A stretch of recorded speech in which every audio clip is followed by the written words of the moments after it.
Hi, I'm City Councillor Daniel Fontaine, and I'm also the NWP mayoral candidate and co-host of For the Record. I'm City Councillor Paul Minhas. We're here this week to promote our latest For the Record podcast that'll be dropped on Saturday. And Paul, I brought this little cheat sheet because there's so many topics on the podcast. I think we went over an hour this week because there was just so much.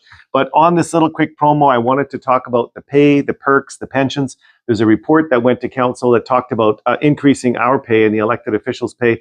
Fascinating discussion and debate.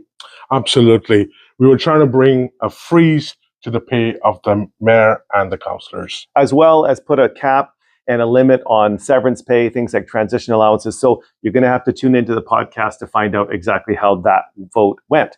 Secondly, the Woodward's building. The Woodward's building near 6th and 6th. The residents are very upset about a complete sidewalk redesign that they felt was very much unnecessary and costly and what they believe to be a waste of tax dollars.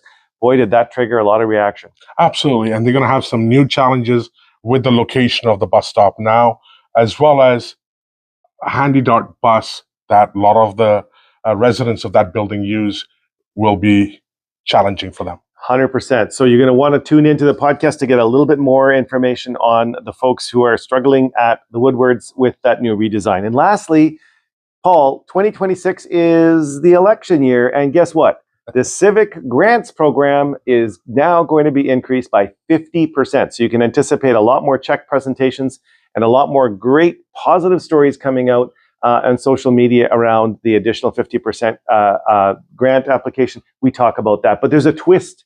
There's a twist to this entire 50% grant application, and we talk about what that twist is. Absolutely. I mean, we're already the highest paying grant city throughout the Lower Mainland, but in the election year, well, we were gold standard, but in the election year, we're going to be platinum standard as a result of this 50% increase. So you're going to want to tune in. It's a jam-packed podcast, as always. We have some great interviews that we did on CKNW and Connect FM. All of that is kind of thrown in. So you're going to want to make sure you listen to it. Let your friends and family know to tune in to For the Record with Daniel Fontaine and Paul Minhas. So see you soon. Take care. Take care.